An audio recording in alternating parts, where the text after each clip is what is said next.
How's it going, guys? Um, as you've already learnt by now, Diogo Jota and his little brother lost their lives in a tragic car accident on their way back to England. So, for this video, we're going to check out a YouTube channel named Fesify. I believe the name is Fesify. I'll drop the link in the description or in the comment section. So, what they're going to be explaining to us is what happened prior to the accident happening and the reason they were driving there instead of taking a plane. We all know this is a sad situation. It was unexpected. They were both so young. So yeah, we're going to check out this video so we can better understand what happened and maybe why it happened, right? The accident, that is. Let's check out this video.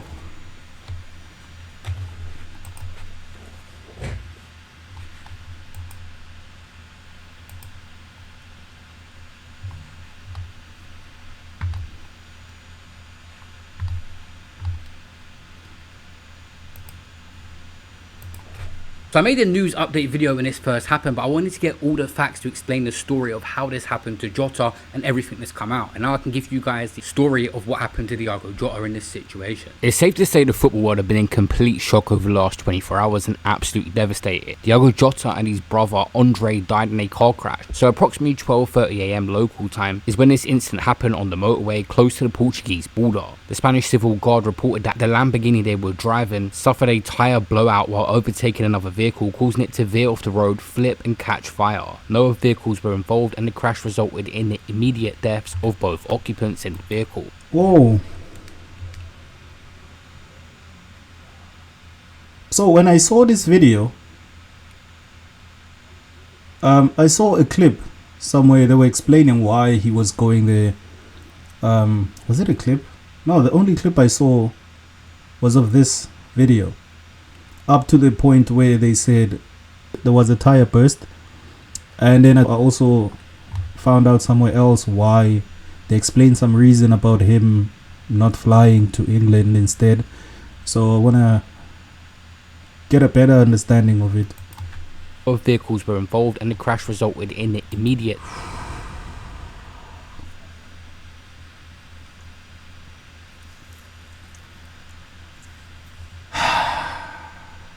There's no car left.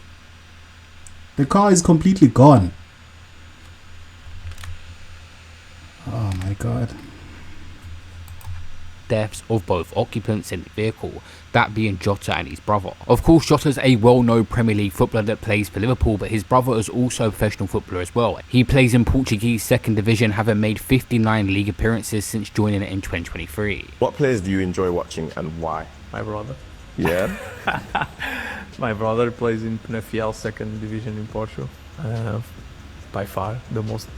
부산에 살고 있나요? come on. 임플란트 지원금이 있다는 거 알고 계셨나요? 여기서 신청만 하면 5분 만에 알아볼 수 The one I most enjoy. They was travelling in a Lamborghini believed to be the Hurricane Spider, valued at approximately £180,000 for top speed of 200 miles per hour and 0 to 60 in 3.1 seconds. Spanish authorities had put out information saying that after that tyre blowout, the car just burst into flames, igniting its surroundings. The intense fire left the vehicle shattered, marking the crash site. Video footage from a passing trucker and images from Spanish media. So, they're saying the moment the tyre burst, the car caught flames. It caught on fire after the tire burst. Now, I'm guessing it's probably because of the rim sparking on the, what do you call it? Tar? You call it asphalt, but I call it tar. On the road.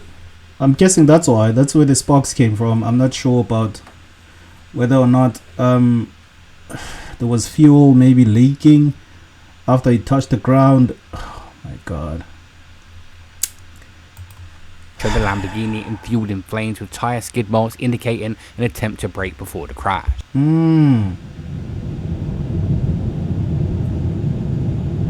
This is probably the video he's talking about. So you may be asking, why was Jota even on the road and where was he driving to? Jota was actually advised not to fly due to recent minor lung surgery and was driving from Porto, Portugal to Santander, Spain to catch a ferry back to the UK for Liverpool's pre-season training, set to begin July 8th, 2025. Investigate. But wait, if he was advised not to fly because of minor lung surgery, I fail to understand why he was even going back to England, or not back to England. They were going to Santander in Spain for Liverpool's pre-season training. I mean, he's a footballer, so he does a lot of running, which means his lungs are always overworking. Oh my god. Maybe there's something I do not understand. I understand that the whole thing about there being pressure in an aeroplane. So I don't understand why he was even going there, or maybe he needed to be there and then the doctors were gonna tell him not to train, that he was not ready to train or anything, something like that. I do not understand. If you know, if you can explain it to me, please tell me in the comment section. Are looking into exactly obviously what happened to the tragedy. The car is capable of 200 miles an hour. It can go from 0 to 60 in 3.1 seconds. I only said that about 3.1 seconds ago. It costs just under £200,000, and this is what speed investigators are looking at, because the car has been completely devastated in that fashion. They have to work out just how fast they were traveling. It's just added to the context and made it that much more heartbreaking that he married Oh, his this is long-term even more partner sad. on June 22nd, 2025, just 11 days before this accident. They had 3 young children as well, a son born in 2021 and 2 daughters born 2023 and 2024. A really sad situation. And when you hear the story behind his wife, she was his rock. He met her at high school in Porto in 2012 when he was 15. What began as a teenage friendship slowly become a lifelong partnership. From those early days of his rise in football, she was by his side through every move, from Porto all the way to Wolverhampton to Liverpool. As his career soured, she remained quite constant, supporting him through promotions, injuries, victories, and the pressure of elite football. They moved to England together in 2017, and Jota often spoke of how Root was keeping him grounded. They preferred privacy over spotlight and sharing just small glimpses of their life. Over 13 years, they built a beautiful family, 2 sons, a baby daughter born in November 2024. She's not even... Man, they've been together since high school. I'm not even going to say who was more lucky than the other. I think they were both lucky. You know what's happening in the dating market these days. So they were both lucky to find and have each other. Hoo-wee. So the man is gone. She has to take care of 3 kids. The other one is not even a year old. I mean, I guess money is probably not going to be a problem, right? But she's still gonna need him. Oh, man. 1 year. On the 22nd of June 2025, they finally got married in Porto. Called it a day we'd never forget. Just hours before the crash on July 3rd, she posted their wedding video of them smiling, dancing, and full of love. Everyone talks about missing an amazing football player, but the reality is he has a life outside of that. He has a family that was heavily involved in supporting his career, but he's a family man too, and they're going to have to... You see, now, what this guy is saying, this is what makes it even more sad for me. Him being a footballer and all that, yes, we're going to miss him. As much as I'm a Chelsea fan, this is still a tragic story. This is a tragic event. The football world is still gonna miss him, but his family is gonna miss him more, right? And we keep talking about Jota alone. I mean, his little brother was with him. His family lost 2 kids at the same time. They lost 2 at the same time. Boy, can't imagine. Go through life now without their father around. It's a devastating story. We have seen the football world pull together like no other. Tributes were pouring in from local Liverpool fans and even Everton fans from a bit further down the road, a rival club in the area, just to show their support. And even his previous club, Wolves fans, were coming as well. The whole football world was getting behind this. Just tell us how you're feeling right now, mate. Terrible news. Obviously, you wake up this morning and a young lad who's 28 who obviously plays for the football team your doors passed away, and it's not even about football at this point. You know, you've got a young lad who was married 2 weeks ago, and it's heartbreaking. I mean, don't get me wrong, he's an unbelievable footballer, but I'd imagine he's an even better person around his family, friends, and sadly his brother's passed away as well. So you can't even begin to imagine what. Never mind what we feel, but what his missus and his kids must think. So it's just more thoughts and prayers with them rather than us as people. Do you know what I mean? Does it feel like losing a family member? Yeah. I mean, you can't say that for us. I mean, your family's everything, as it will be to them, but it's as close as you can get. I mean, you don't know the fella personally, but when you go and watch him week in, week out up and down the country, then you feel like you do know them. With every player who plays for us, you feel like you do, and I can imagine what the squad are going through, and the family's a lot more than what we feel. But as you say, it's just terrible. Yeah. What was your reaction this morning when you found out? So you wake up, and I went downstairs. Funny enough, my mum was crying on the couch, which shows a lot, doesn't it? But it's hard to put into words how you feel. It just there is no words to say about it. It's the first time it's ever happened for me, a player dying. I know what happened to the lad who played for Millwall last year, but again, it's just terrible, and it's going to take a while to get used to, especially coming to the ground next season and knowing that who should have been here won't be, and I just hope the legacy carries on for him. I'd like to see the club retire the number as well if they could think about that. So yeah, that's a good point. That's a good point. I also feel like at this point Liverpool should retire his number, because he has done a lot for the team, and the way he passed is really tragic, man.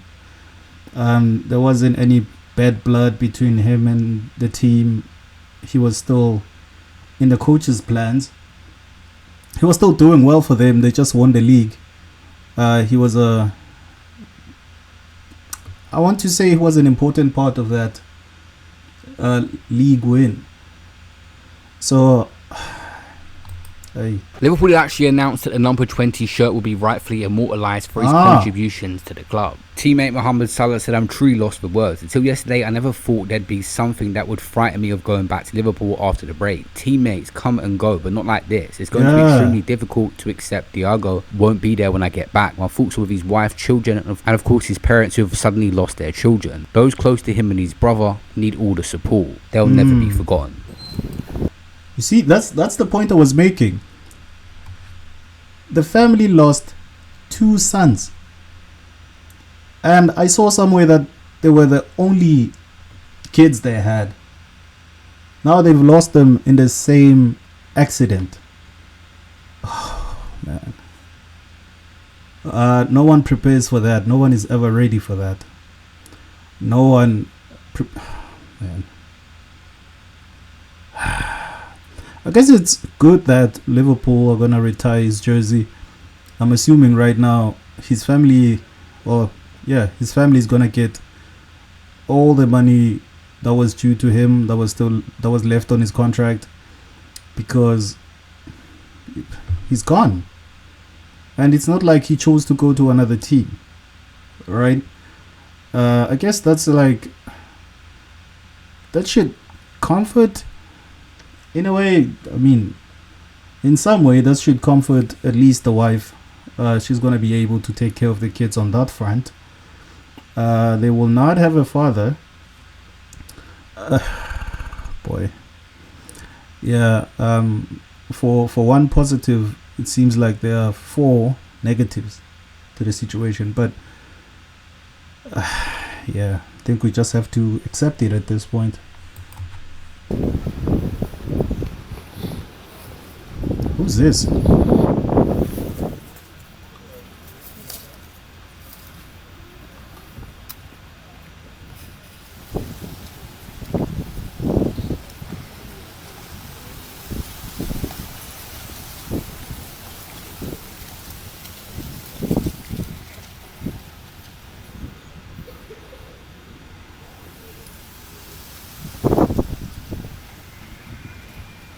Is that a teammate?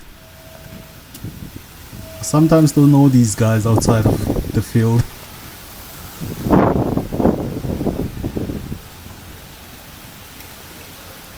We just really see the Liverpool community coming together as well, and chants and celebrations all over the city about his life. The tributes were amazing.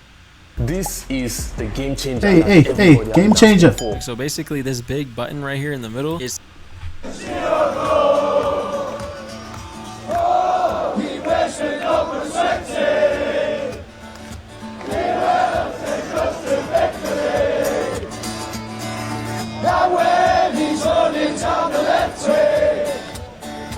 A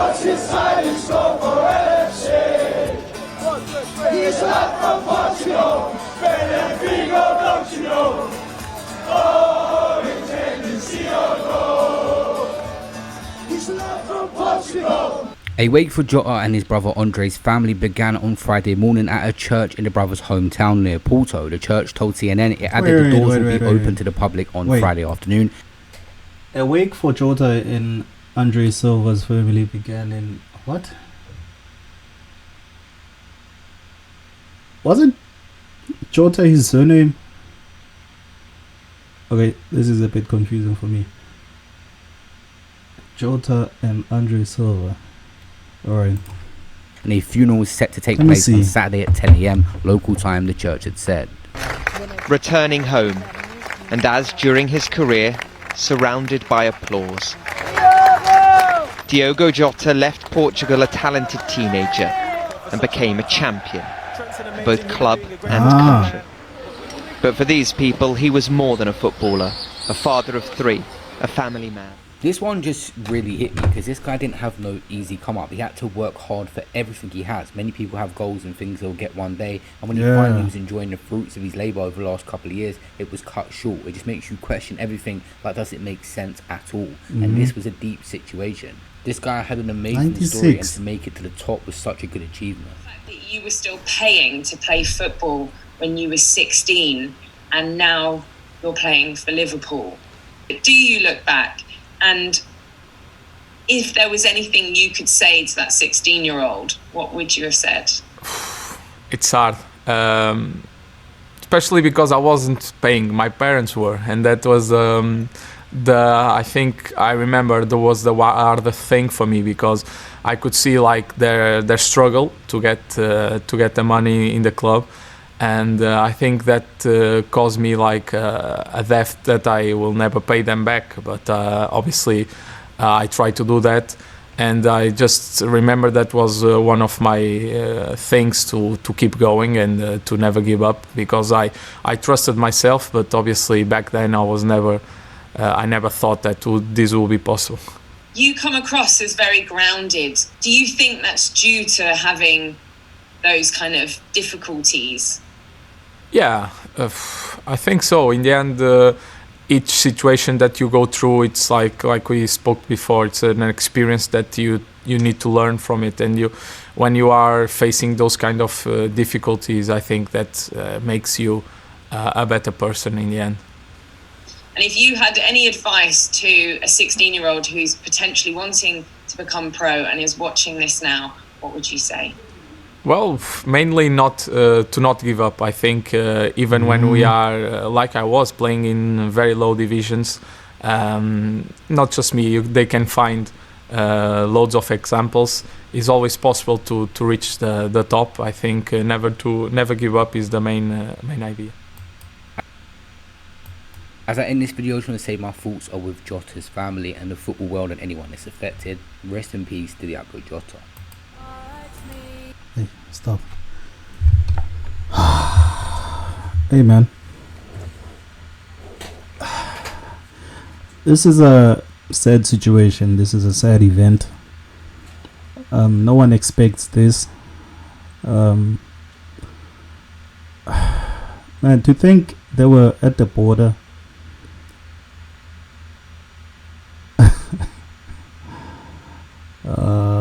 Yeah.